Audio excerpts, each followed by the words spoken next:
દીકરો જોઈએ પૈસા તો સરકાર જોતો તો અમે આપીએ, આ વેચી નાખીએ એને આટલું એ સારું તો અમે અહીં રહીએ, અમે મારી નાખ્યું, અમે મરી જાઉં. ગીર સોમનાથ જિલ્લાના સૂત્રાપાડા તાલુકાના લાખાપરા ગામે અત્યારે અમે છીએ. લાખાપરા ગામે નારણભાઈ જીવાભાઈ પીઠિયા નામના ખેડૂત છે, તેને દીપડાએ ફાડી ખાધા છે, તેના ઉપર હુમલો કર્યો છે. આ નારણભાઈનું ખેતર છે. ગઈકાલે શાયદ અહીંયા પર અડદ છે તેનો પાક છે તેણે લેણ્યો હતો, અને આ તમામ જે અડદનું ખેતર છે તેમાંથી જે અનાજ મેળવ્યું છે, પાક મેળવ્યો છે, તે કંઈક અહીંયા બોરીમાં રાખવામાં આવ્યો છે. અને અહીંયા પર આ ખેડૂત છે તે પોતાનો ચારપાઈ ઉપર સૂતા હતા, કારણ કે અહીંયા વહોપું કરતા હતા. આ સમયે અહીંયાના ગામના લોકોનું કહેવું છે કે વહેલી સવારના 4 વાગ્યાની આસપાસ અહીંયા પર દીપડો આવ્યો હતો અને તેણે અહીંયા હુમલો કર્યો ખાટલા ઉપર, અને તેને ઘસડીને અહીંયાથી આ જોઈ શકાય છે, આ ઢસડો છે, આ ઢસડો છે ને અહીંયાથી દીપડો છે તે આ ખેડૂતને આ તરફ લઈ ગયો હતો. ને સામે જે પિંજરું દેખાય છે અહીંયા પર વન વિભાગ છે તેણે પિંજરું રાખ્યું છે દીપડાને પકડવા માટે. અહીંયા પર ઘસડીને લાવ્યા બાદ આ જે બાઉન્ડ્રી છે, ખેતરની જે વાડ છે જેમાં પથ્થર, અને આ વાડને દીપડો છે તે આ નારણભાઈને જે 35 વર્ષની ઉંમરના યુવાન ખેડૂત હતા તેને અહીંયાથી ખેંચીને બીજી તરફ લઈ ગયો. જ્યાં દ્રશ્યો બતાવવાનો પ્રયાસ કરીશ કે ત્યાં એક રસ્તો છે ને આ રસ્તાની ત્યાં ખૂણામાં ખેડૂત છે તેના ત્યાં ફાડી ખાધો છે. આ જુઓ, આ જે ખેતરની બોર્ડર છે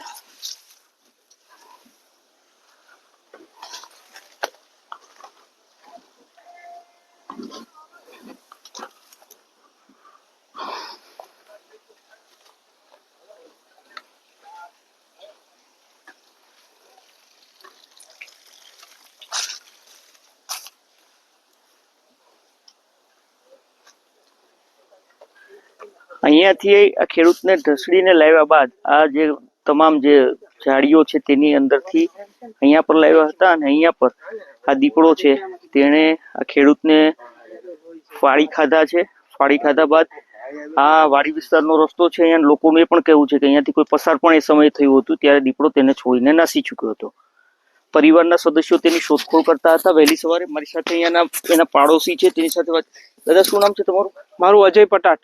અજયભાઈ, શું થયું હતું એક્ઝેક્ટ? સવારે 6 વાગ્યાની આસપાસ અમને ઢોર દોઈ અને પછી ખબર પડી, ત્યારે અહીંયા શોધખોળ કરી તો નારણભાઈ ત્યાં સ્થળ ઉપર હાજર નહોતા, અને પછી ત્યાં લોહી પડ્યું. એના આધારે અમે એના જે હગડ છે એના આધારે જોયું તો દિવાલ ઠેકી અને આ બાજુ અહીંયા આ જગ્યા ઉપર નારણભાઈ છે અમને મૃત્યુ પામેલી હાલતમાં એની ડેડ બોડી જોવા મળી. દીપડાની આ વિસ્તારમાં ફરિયાદો હતી, પેલા કોઈને લગાડ્યું હતું કે કેમ? નહીં, આ સમય પેલા ક્યારે આવું માનવભક્ષી દીપડો મળ્યો હોય એવું ક્યારે જોવા નથી મળ્યું. આ પહેલી વખત અમારા વિસ્તારમાં આ બનાવ છે. આમ તો અવારનવાર દીપડા આવતા જ હોય છે, પણ એ માલઢોરને નુકસાન કરે છે, હેરાન કરે છે.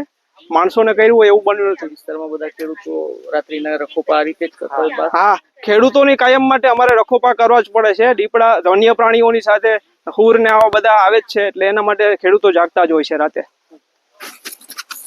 તો ભાઈનું કેવું છે કે પહેલા ક્યારેય આવી ફરિયાદ નહોતી આવી કે દીપડાએ કોઈ ઉપર હુમલો કર્યો હોય, પરંતુ પહેલી ઘટના છે આ વિસ્તારમાં.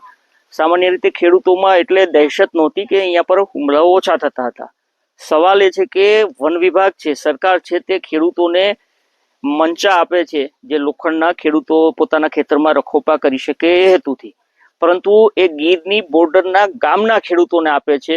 બાકીના જે ખેડૂતો છે તેને આવા મંચા આપવામાં નથી આવતા. અગર આ વિસ્તારના તમામ ખેડૂતોના ખેતરોમાં આ પ્રકારના મંચાઓ લગાવવામાં આવે તો મહદ અંશે આ દીપડાના હુમલામાં ખેડૂતોનો બચાવ થઈ શકે છે, કારણ કે એ લોખંડની જાળીવાળા એ મંચા છે જેની અંદર ખેડૂતો છે તે રાત્રિ દરમિયાન રહીને પોતાના ખેતરનું સેફ રીતે રખોપું કરી શકે. કરશનભાઈ. નાનભાઈ, શું થાય? અમારા ભત્રીજાનો દીકરો થાય. બોલો, શું થયું છું? અમારો દીકરો જોઈએ પૈસા તો સરકાર જોતો તો અમે આપીએ, આ વેચી નાખીએ એને આટલું એ સારું તો અમે અહીં રહીએ. તમે આમાં ફોટા પાડીને આશ્વાસન આપીને 4000 આપી દો એટલે અમે રાજા થઈ ગયા. અમારો દીકરો જોઈએ લડવું ટકા તમે વેચી નાખવી. વન વિભાગ શું કહે? વન વિભાગ કઈ પાસે આશ્વાસન આપે. અચ્છા, દીપડાની માંગણી શું છે તમારી હવે? એને અહીંથી પતાવી દેવાનો. હા, ને તમે લેખિત આપો, અમે હરગાવી મારી નાખી ગમે મળશે એ વયા જાય ને કે તમારા બળિયા લઈને વયા જાઓ. અમે મારી નાખ્યું, અમે મરી જાઉં.